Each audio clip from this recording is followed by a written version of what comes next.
Let me test your perceptual judgment. Which of these three lines matches the standard line? What's that? Line number 2? Yes, that is correct. You must be proud of yourself, aren't you? Well, don't be. That was very obvious. A monkey could have done it. Very easy. What, you want a cookie? Now imagine you are one of the participants in Solomon Asch's classic experiment. You are seated number 6 in a row of 7 people. And they all call out the same answer. Line number 3, line number 3, line number 3. And you start thinking, are these guys blind? Wait, am I blind? Whom shall I trust? My peers or my eyes? You feel very uneasy and conflicted. 3. 3. 3.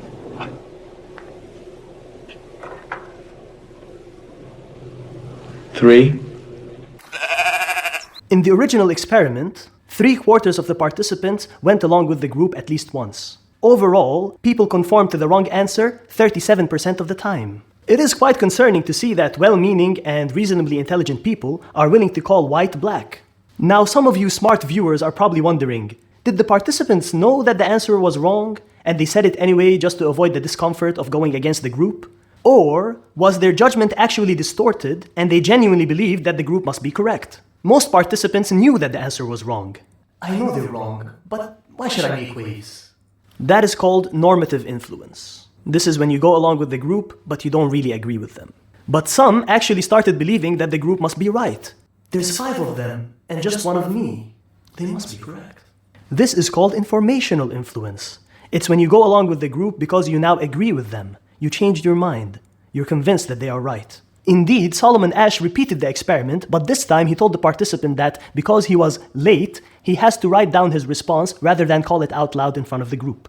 In such cases, conformity dropped significantly because there was no more public pressure on the participant. Which shows that when people were conforming, it was mostly because of the public pressure of the group. They didn't want to go against the group.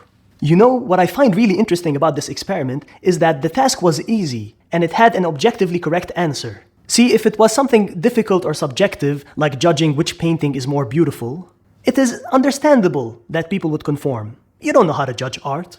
Which painting is better? I don't know what I'm looking for. Which one is Mona Lisa is nicer? Mona Lisa? Yeah, I think the Mona Lisa is the better painting. That's expected. But with the line experiment, it's so obvious. In fact, when they tested people individually, almost 100% of the time they got the right answer. It's such an easy task. But when tested with the group, they conformed. That is interesting. So why do people conform?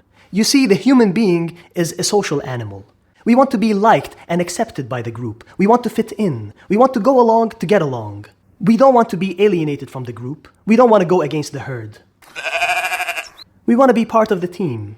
Also, when we're not sure what to do, we look to other people for clues. Maybe they know what to do. Let's just, do what they do. When in Rome, do as the Romans. You can't be wrong if you're like everybody else. That's why peer pressure is so strong. If your friends smoke, you are more likely to smoke. Also, tradition is a powerful force. What is tradition really? Tradition is just peer pressure from dead people. Conformity is in play when it comes to fashion. Nowadays, wearing ripped jeans is considered cool and fashionable. Back when I was in high school, nobody dressed like that. If you showed up wearing ripped jeans, we would think you're homeless. We'd start a fundraiser and buy you a new pair of pants.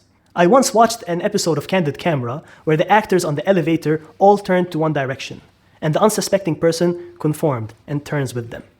They turn backwards, he turns backwards. They turn to the right, he turns to the right. They take off their hats, he takes off his hat. They put it back on, he puts it back on. Total conformity. There are several factors that impact conformity. The larger the group, the more likely you are to conform. The higher the status of the group members, the more likely you are to conform. The more cohesive the group is, for example, a group of close friends, a fraternity, a sports team, an ethnic group, where all the members have strong bonds, the more likely you are to conform. The less confident you are, the more likely you are to conform. The more difficult, subjective, or ambiguous the task is, the more likely you are to conform. If you are from a collectivist culture that puts more emphasis on group harmony, the more likely you are to conform. If there is unanimity in the group, meaning they all hold the same position, they all agree, you are more likely to conform. If there is a dissenting voice in the group, you are less likely to conform. In the line experiment, if one of the 5 members calls out the correct answer, you are less likely to conform to the wrong majority. You think, yeah, this guy can see what I see. He knows the right answer. This guy knows what's up. He's got my back. And you're more likely to say the right answer. Indeed, in this variation of the experiment, conformity dropped from the original 37% to only 5%. If you have not made a prior commitment, you are more likely to conform. However, if you first gave your answer in front of the group, and then heard them all give the same wrong answer, and the experimenter gives you a chance to change your response, you will not do it. Because if you do so, you will look weak. Pathetic and weak. In some cases, like the elevator prank, conformity is harmless. However, in other cases, conformity could be fatal. Fatality. In one interesting experiment, they pumped smoke underneath the door of a room to simulate a fire.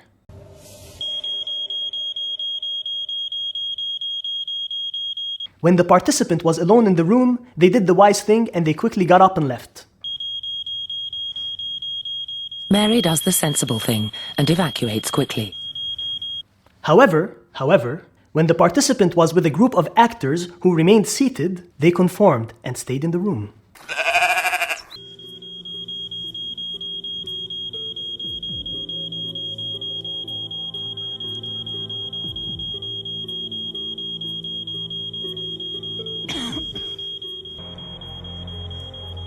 Lauren stayed in the room for 20 minutes after spotting the smoke, concerned but immobile. The fire brigade say that if this fire had been real, even if flames hadn't burnt through the door, she would have died of asphyxiation in this time. What are you doing? Get up, get out. Save your lives. Don't conform. Get out. What's that coming up from under the table? Is it fire? Don't know.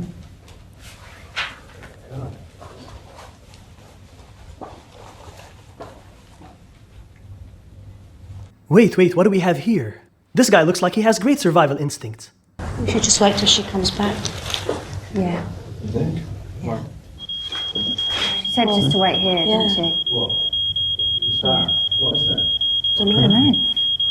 She said just to wait here, didn't she? Finally, a brave guy, strong, independent, willing to go against the pack, willing to separate from the herd. Respect. My man. Good on you, my man. Good on you. Get out. Yeah. Run for your life. Yes. No, what are you doing? No, don't come back, no, not you too. Oh, come on, man. Now, sometimes conformity is good.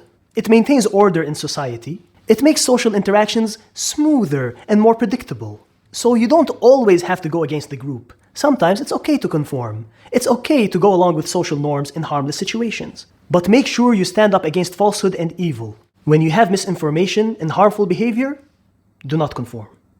If you like this video, please like, share, and subscribe. And leave a comment below. And see you next time. Died of asphyxiation.